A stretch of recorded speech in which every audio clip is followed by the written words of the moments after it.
Bonjour à tous. Il y a quelques jours, nous avons publié une première vidéo consacrée à l'analyse de la liste électorale provisoire de 2025. Étant donné l'enjeu crucial de la prochaine élection présidentielle, il nous semble quand même essentiel de créer un espace d'échange direct avec vous. À chaque nouvelle vidéo, ou dès que vous en exprimerez le besoin, nous prendrons le temps de répondre à vos questions de façon claire et factuelle, et sans détour. Voici donc une série de questions qui reviennent souvent et auxquelles nous allons répondre dès maintenant. Nous avons par exemple Garvey qui pose la question suivante. C'est la période du contentieux et je pense que c'est le moment approprié d'envoyer toutes les preuves que vous aviez pour confondre la CEI. Merci Garvey pour votre question, que vous êtes d'ailleurs nombreux à nous poser régulièrement. Et vous avez raison, oui c'est bien pendant la période du contentieux que les irrégularités doivent être dénoncées. Et c'est exactement ce que le PPACI a fait. Dès 2023, nous avions relevé près de 3 millions d'irrégularités que nous avions documentées et transmises à la CEI, notamment lors de notre dénonciation officielle du 14 juin 2023. Nous ne sommes pas arrêtés à juste faire des conférences de presse ou à vous dénoncer. Évidemment que nous avons pris le soin d'informer la CEI, nous avons pris le soin d'aller à la rencontre de la CEI, de leur remettre tous les éléments que nous avions relevés pour échanger avec elle. Nous l'avons fait. Souvent j'entends que le PPACI parle beaucoup, mais pourquoi ne fait-il pas des réclamations? Nous l'avons fait. Et la CEI ne pourra jamais contester cela, et d'ailleurs elle ne le fait pas. Elle laisse évidemment, ces partisans qui s'assimilent à ceux du RHDP prétendent le contraire, mais elle le sait, nous l'avons bien fait, et cela dès 2023. Et malgré cela, la CEI n'a rien fait. Elle a laissé toutes ces irrégularités intactes. Pire, en 2025, ces irrégularités ont doublé. Donc oui, nous avons dénoncé ces anomalies, et nous continuerons à les dénoncer, mais le vrai problème est ailleurs. La CEI refuse d'agir. Autre difficulté, même quand un citoyen veut faire une réclamation, il se heurte à un mur administratif. Prenons un exemple que vous pourrez comprendre. Imaginons que votre voisin est décédé, mais vous voyez son nom toujours inscrit sur la liste électorale. Vous voulez demander sa radiation? Très bien. Mais la mairie ne vous donnera jamais son acte de décès. C'est normal. Vous n'êtes pas un membre de la famille. Et sans acte de décès, votre réclamation sera rejetée. Le comble, c'est que la CEI, elle peut légalement demander ce document à la mairie. La loi lui donne ce pouvoir, mais elle refuse de le faire. Résultat, des milliers de morts restent inscrits. Non pas par erreur, mais par refus volontaire de la CEI d'utiliser les moyens légaux mis à sa disposition. Et puis, effectivement, il y avait beaucoup de personnes qui étaient mortes, qui sont mortes, effectivement, sur la liste électorale. Maintenant, pourquoi vous cherchez preuve? Comment? Pourquoi vous cherchez une preuve? Merci beaucoup. Pire encore, la CEI exige que les citoyens fournissent des preuves que seule l'administration détient tout en refusant d'ouvrir un audit indépendant de son propre fichier. C'est donc un double verrou. On empêche les citoyens d'agir et on refuse de faire le travail que la loi impose. Voilà comment on fabrique un fichier électoral suspect, non fiable et dangereux pour la démocratie. Deuxième question qui nous est posée, pourquoi dit-on que la CEI ne respecte pas l'article 7 du Code électoral? Est-il facultatif ou obligatoire? Alors commençons par le commencement. Que dit exactement l'article 7 du Code électoral? Il précise que la liste électorale doit contenir les éléments suivants, et qui figurent dans le Code électoral. La liste électorale contient les éléments d'identification des électeurs, à savoir le numéro d'ordre, le numéro d'enregistrement unique, nom et prénom, date et lieu de naissance, sexe, profession, domicile, nom et prénom du père, date et lieu de naissance du père, nom et prénom de la mère, date et lieu de naissance de la mère, photo d'identité et enfin empreinte digitale de tous les doigts en code barre. Où est-ce qu'il est écrit que ces informations sont facultatives? Nulle part. Cet article est clair, précis et impératif. Il ne s'agit pas d'une liste à la carte où l'on coche ce qui nous arrange. Tous ces éléments sont obligatoires. Et si par absurdité, on considère que tout cela est optionnel, alors allons jusqu'au bout. Autant faire une liste électorale, son nom, son prénom, sans photo et sans empreinte. Autrement dit, une liste fantôme. Soyons un peu sérieux. Le problème, c'est que la CEI n'a pas respecté cette obligation. Et au lieu d'assumer, elle cherche à détourner l'attention avec des cas exceptionnels. Des enfants nés sous X, des personnes sans doigts ou des citoyens sans profession. Mais il ne faut pas se laisser berner. Ces cas sont marginaux et encadrés par la loi. Ce qui est en cause ici, c'est une faille généralisée et la décision délibérée d'enrôler massivement, sans vérification, sans recoupement, sans exigence de rigueur. La loi n'est pas une option. Elle est la garantie de la transparence et donc de la souveraineté populaire. Et c'est cela que la CEI est censée protéger, pas contourner.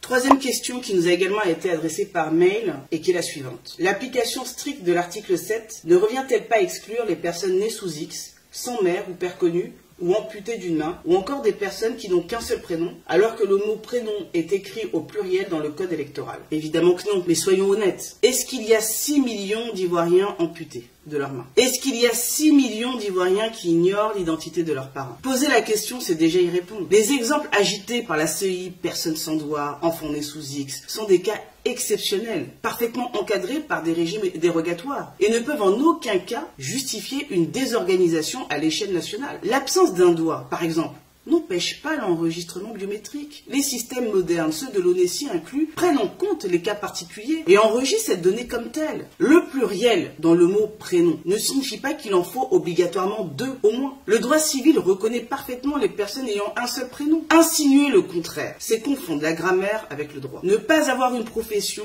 n'est pas une anomalie. L'administration peut tout simplement indiquer son profession, comme elle le fait déjà dans les actes de naissance ou les bases d'état civil. Quant aux enfants, son père connu ou nés sous X, ce sont des situations rarissimes et encadrées légalement. Ils ne représentent certainement pas plusieurs millions de cas. En réalité, la CEI brandit quelques exceptions marginales pour tenter de masquer un dysfonctionnement massif et généralisé. Ce n'est pas de compassion qu'il est ici question, mais d'une absence totale de rigueur et de contrôle dans l'établissement de la liste électorale. Ce que la loi exige, ce n'est pas la perfection absolue, non, mais la transparence et le respect du droit. Et il faut le dire clairement, ce débat n'est pas simplement administratif ou technique. Il est profondément politique. Car ce qui est en jeu ici, c'est le droit du peuple ivoirien à une élection crédible, juste et conforme à la Constitution. Voyons maintenant la 4e question qui nous est souvent revenue. Pour s'enrôler, on peut utiliser la nouvelle CNI ou un certificat de nationalité. La CNI ne contient pas la filiation. Est-ce vraiment la faute de la CEI si le fichier est incomplet? Oui, c'est bien de la responsabilité de la CEI. Comme nous l'avons déjà rappelé, l'article 4 de la loi du 9 octobre 2001 donne à la CEI le pouvoir explicite de solliciter toutes les informations utiles auprès de toutes les administrations du pays. Autrement dit, elle avait l'entière capacité et l'obligation d'obtenir les données de filiation auprès de l'ONESI, des mairies ou des tribunaux. Si elle a choisi de ne pas le faire, alors elle engage pleinement sa responsabilité. Alors, est-ce que tout le monde a compris bien cette étape? Il est bon de le préciser, je vais reprendre. Alors, quand le requérant arrive, en principe, je vous explique, quand le requérant vient avec sa carte nationale d'identité, nouvelle formule, le nom des pères et mères ne sont pas inscrits au dos. Donc, on demande au requérant d'envoyer l'extrait de naissance où sont mentionnés les noms de ses pères et mères. Et nous vérifions et nous remettons à l'agent formulaire qui va se charger de remplir le formulaire. Il n'est pas obligatoire d'avoir un extrait d'acte de naissance pour se faire enrôler. L'extrait d'acte de naissance ne fait pas partie des pièces pour se faire enrôler. Quand le citoyen vient avec sa carte nationale d'identité, il n'est point besoin de lui demander un extrait d'acte de naissance. Le fichier est incomplet, non pas par manque d'informations disponibles, mais parce que la CEI a refusé de faire les vérifications nécessaires alors qu'elle en avait les moyens, le droit et le devoir. Alors bien sûr, vous allez voir, elle brandira sûrement le décret du 5 septembre 2024 qui fixe les modalités de révision de la liste électorale. Elle vous dira que ce décret prévoit qu'un électeur peut s'enrôler avec une CNI en cours de validité, un récépissé d'enrôlement de l'ONESI ou un certificat de nationalité. Elle le fera. Mais ce que la CEI ne vous dira jamais, c'est que ce décret a été élaboré sur sa propre proposition. Oui, c'est la CEI elle-même qui a proposé ce texte. Regardez bien le décret. Il est écrit sur proposition de la CEI. Donc si ce décret est insuffisant pour garantir le respect de l'article 7 du code électoral, la CEI ne peut s'en prendre qu'à elle-même. Et le plus grave, c'est que même avec la nouvelle carte d'identité, la CEI avait un moyen simple d'obtenir la filiation des électeurs. Il lui suffisait de transmettre à l'ONESI le numéro NNI qui figure sur la CNI. En retour, l'ONESI peut fournir la filiation complète du titulaire. C'est un processus normal qui peut être utilisé. Alors la première étape, c'est l'identification. Il faut identifier le citoyen dans un état donné pour qu'il puisse remplir les conditions d'exercice de ses droits dans l'État. Tant que le citoyen n'est pas identifié, il ne peut pas exercer ses droits. D'où la nécessité de l'identifier. Mais là Là encore, la CEI a préféré ne rien faire. Elle a choisi l'enrôlement à la chaîne, sans croisement, sans contrôle, sans vérification, pour ensuite se cacher derrière des pièces incomplètes qu'elle avait pourtant les moyens de compléter. Et puisque la CEI aime parsemer ses réponses de locution latine, croyons que ça la rend intelligente, en voici une qui va parfaitement. Nemo auditur propriam turpitudinem allegans. Tous les juristes la connaissent. Nul ne peut se prévaloir de sa propre turpitude. En clair, la CEI ne peut pas proposer des règles, les appliquer mal, puis prétendre qu'elles sont à l'origine des dysfonctionnements qu'elle a elle-même provoqués. Voyons maintenant une question qui nous a été posée par Ricky Sanogo. Je le cite: « Je vous remercie pour cette analyse pertinente. Une question subsiste néanmoins. Ces 6 millions d'erreurs d'écriture sur la liste électorale, depuis quand sont-elles présentes ? Or, entre 2011 et aujourd'hui, seulement 3 millions d'électeurs se sont ajoutés à la liste. Pourquoi le PPACI, ex-FPI, alors au pouvoir et majoritaire, n'a-t-il pas engagé de mesures correctives pour résoudre ce problème ? Je serais reconnaissant de votre éclairage sur ce point. Merci. » Merci Ricky Sanogo pour cette question. D'abord, appelons les choses par leur nom. Il ne s'agit pas d'erreur d'écriture, mais bien de 6 millions d'irrégularités et de fraude électorale. Ce n'est pas une coquille, c'est une alerte démocratique. Ces anomalies sont bel et bien présentes sur la liste électorale provisoire de 2025. En 2023, elles concernaient un peu moins de 3 millions d'électeurs. Ça veut dire quoi? Ça veut dire qu'en 2 ans, le chiffre a doublé. Et ce n'est pas une estimation hasardeuse. Ces données viennent du fichier officiel transmis par la CEI elle-même. Alors que s'est-il passé entre-temps? Ce n'est clairement pas le fait des électeurs, car seulement environ 600 000 personnes ont sollicité une modification de leurs données personnelles. Il est donc mathématiquement impossible que 3 millions de citoyens aient soudainement oublié l'identité ou la date de naissance de leurs parents en 2 ans. Autrement dit, la manipulation du fichier électoral ne vient pas des électeurs, mais bien de l'intérieur de la CEI. Et c'est à elle de s'expliquer. On ne parle pas ici d'un vieux fichier bricolé en 2011. C'est pas ça. On parle d'un fichier manipulé entre 2023 et 2025, à une époque où la CEI disposait pourtant de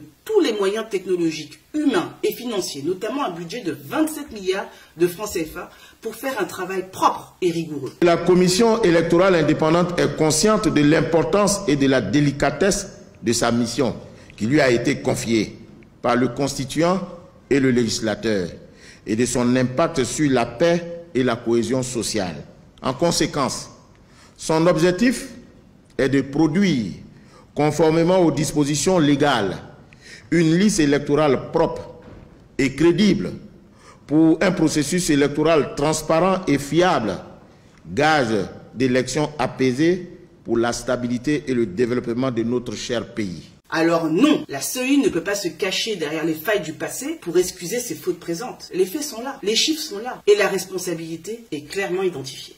Dernière question qui nous a été posée. La CEI dit que ces erreurs sont la conséquence d'une circulaire de 2008 signée par le Premier ministre Guillaume Soro. N'êtes-vous pas responsable? Bon, là on touche le fond de la créativité juridique. De façon CEI, franchement. Sortir une circulaire de 2008 pour justifier l'inapplication d'un article de loi issu d'une ordonnance de 2020, c'est à la fois pathétique, absurde et révélateur. D'abord un petit rappel de base en droit. Une circulaire n'a aucune valeur normative supérieure à une loi. Elle ne peut ni modifier, ni suspendre un texte législatif. Elle sert au mieux à accompagner l'application d'une loi déjà existante, mais pas à réécrire l'avenir. Et pourtant, la CEI veut nous faire croire que cette circulaire de 2008 interprète déjà l'article 7 du Code électoral, adopté en 2020. Soit 12 ans plus tard. On avait déjà vu, grâce à la CEI, des électeurs plus âgés que leurs parents, des mères accouchant à 160 ans, et même des pères encore à naître en 1953. Maintenant, place au dernier exploit, des circulaires qui remontent le temps pour interpréter des lois futures. Soyons sérieux. L'article 7 du Code électoral, dans sa version actuelle, est clair, impératif et issu d'une ordonnance du 8 avril 2020. Rien dans le droit ni dans la logique ne permet de justifier son inapplication par une circulaire antérieure à l'ordonnance de 2020. Rien. C'est une tentative de diversion et elle est aussi maladroite que grossière. La vérité, c'est que la CEI cherche désespérément à justifier l'injustifiable. Un fichier électoral truffé d'anomalies, d'usurpations, de doublons, de morts et de miracles biologiques. Et ce qui est plus grave encore, c'est qu'elle tente de maquiller ses manquements en fabriquant elle-même de fausses explications via son site Alert Fake News, qui semble devenu, ironie du sort, un vrai générateur de fake news. Sèvres, de son côté, reste du côté du droit, des faits et du peuple, et appelle tous les citoyens à rester vigilants, pacifiques, mais fermement mobilisés pour exiger ce qui leur revient. Une liste électorale crédible, conforme et digne d'un état de droit. Voilà, vous avez été nombreux à poser des questions, à chercher à comprendre, à demander des clarifications, et c'est une excellente chose. Car la démocratie, c'est aussi cela. Comprendre pour pouvoir choisir, s'informer pour pouvoir agir. Nous espérons que ces réponses vous auront permis d'y voir plus clair et surtout de mesurer l'enjeu immense que représente l'assainissement de notre liste électorale. Ce combat n'est pas celui d'un parti politique, c'est celui de tous les citoyens qui veulent une élection transparente, crédible et juste.